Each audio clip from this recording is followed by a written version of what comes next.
Sir, एक आता तुम्ही आता सांगितलंय आणि प्रत्येक वाक्यामध्ये म्हणजे 2 वाक्य सोडले तर एक शब्द असा येत होता ते म्हणजे रिवायर. Yes. आणि एक तुमच्या एका कोर्स बाबतीमध्ये मी ऐकलं होतं रिवायर्स टू रिचनेस. Yes. तर हा बेसिकली काय आहे? बेसिकली काय माहिती आहे का, आपलं म्हणजे आता परत अगेन मी एज्युकेशन सिस्टमचा खूप आदर करतो.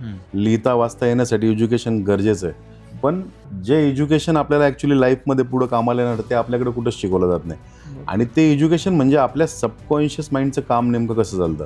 बघा, पैशांच्या बाबतीमध्ये तुम्ही जर बघितलं तर एक 2-3 सिनारिओ हे सतत प्रत्येक व्यक्तीच्या आयुष्यात येतात. ते म्हणजे काय, खूप जास्त काम करून पण पैसेच भेटत नाही.